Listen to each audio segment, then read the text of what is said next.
There's a lot of chatter today. There's a lot of chatter about if Cleveland will keep all of its quarterbacks. Why? Because it was rumored as OTAs and mandatory minicamp was wrapping up that Cleveland was going to make a decision to let one of the quarterbacks go because they have too many, right? They have five quarterbacks, including Deshaun Watson. But in terms of active play, there likely will be four quarterbacks, right? And we know who those four quarterbacks are. Now, when Cleveland started, rookie minicamp and OTAs, they seemed to have a good idea about who would emerge as possibly the starters with Joe Flacco and Kenny Pickett, with the rookies Shedeur Sanders and Dylan Gabriel being on the roster at the end of the depth chart, 3 and 4, if you will. Now, here's the problem. Since mandatory minicamp, it has become very obvious that Kenny Pickett likely won't be the starter, and Joe Flacco, who was third on the depth chart, seems to be emerging as the starter. I've mentioned before he's sharing a locker with Jerry Judy. Therefore, it's like he's the de facto starter, and that's the guy that they prefer to start. And as for QB2, right? Most people believe that Shedeur Sanders is actually the best quarterback in Cleveland. But because Flacco is a veteran, he should start the season and then turn it over to QB2, which is Shedeur Sanders. Now, the problem that Cleveland has is that after Shedeur Sanders was taken off the draft boards, they miraculously ended up drafting him, right? And since he was drafted in the fifth round, and according to the NFL Network, was not allowed to pick his jersey number because fifth round QBs don't have that luxury. Therefore, Travis Hunter has his 12 from Colorado, and Shedeur does not. So Cleveland is essentially, what are we to do, right? We drafted this guy. The GM went on the record and said that Shedeur's value relative to the first round was too high, that his pocket passer skill set is retro style for QB, which essentially means it's outdated. And they got him in the fifth round for a good deal. Now, it's true, they didn't look happy about it. I mean, I've never seen anybody go to Hermes and get a Birkin, essentially 75% off and not be happy about it. So I'm sure they're not happy right now because what has happened, right? There was this quarterback competition, and it was expected that Shedeur would participate for the QB1 position, right? And people question that. How can somebody who can't pick their own jersey because they're a fifth round QB be up for the QB1 spot if they win it outright? So Shedeur won the competition. It really wasn't a competition. And what it was, Shedeur won it, right? So Shedeur Sanders has emerged as the best quarterback on the roster, even better than Flacco. And one point people keep overlooking with Flacco is that he has not played a full NFL regular season since 2017. That's at least 8 years, right? We're going into 9 and 10 in the next 2 years. And last season in Indianapolis, he played, I think maybe he started 6 games, he played in 8, right? So he's kind of like a part time QB, right? So a part time QB can't technically be QB1, especially if you don't start the majority of the games.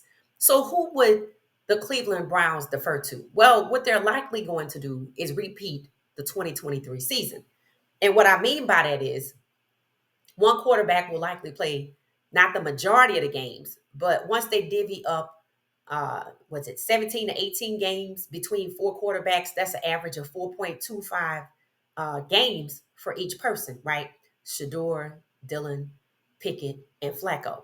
So they're likely going to do what they did before, give Flacco 7 to 8 games, and then divvy up the rest between Pickett and Dylan, and probably have Shedeur take snaps in all of those games, or just when Flacco plays. That's exactly what they did with Dorian Thompson Robinson, who is now in Philadelphia. So if you want to know what Cleveland's going to do, just look at their history their near history, and it's likely getting ready to repeat itself.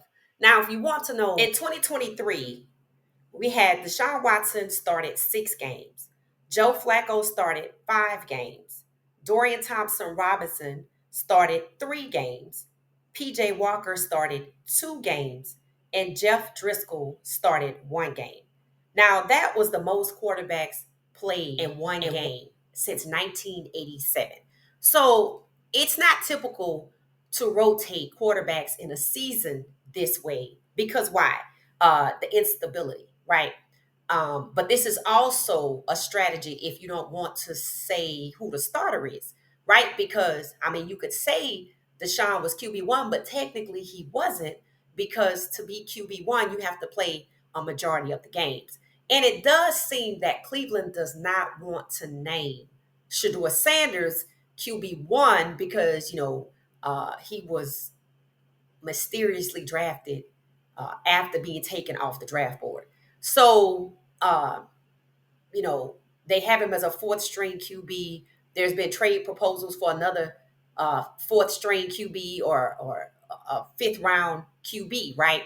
Now we know Shedeur Sanders is not fifth round talent, but Cleveland seems to want to move forward like he is.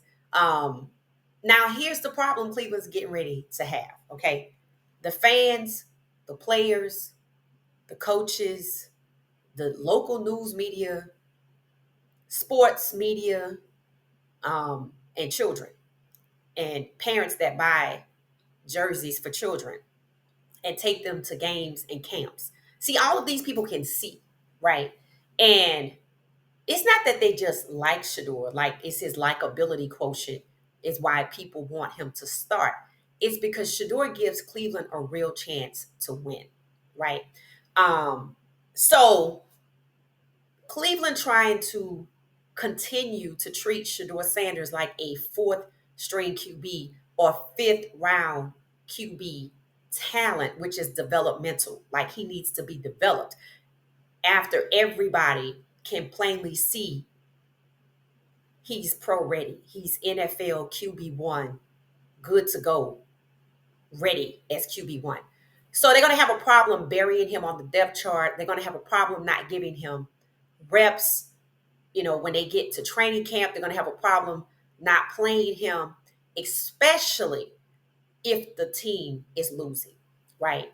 Um, that's going to be a big problem. And then if somebody gets injured and they jump over themselves and hurdles trying to make sure he doesn't emerge as QB1, that's going to raise another set of questions, right?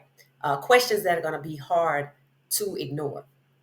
So Cleveland has put themselves in a very precarious situation by initially, pre-drafting with Shador extensively and, working diligently to make Shador Sanders their franchise QB at the number 2 position, and then choosing to pivot away to Dylan Gabriel after realizing that they've had Deshaun Watson since 2022. That also raises, questions.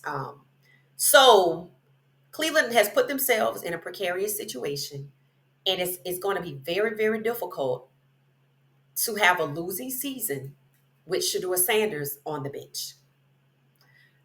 So y'all let me know your thoughts about, Cleveland probably wanting to keep all of their quarterbacks because if they're not going to cut Shador, they don't want to cut anybody. That's what it's given, and rotating all of the quarterbacks through the season, not allowing for stability, right?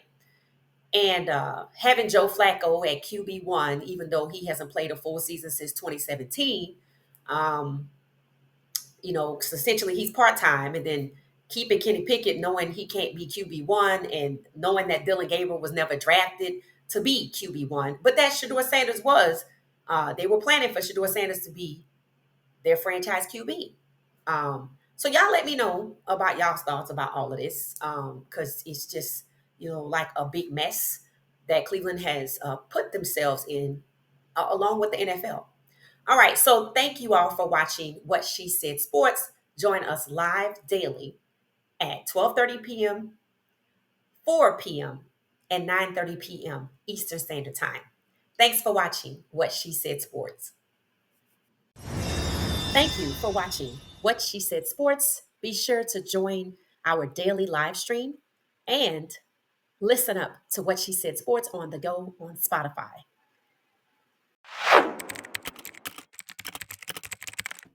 Thank you for watching What She Said Sports. Stay for another video.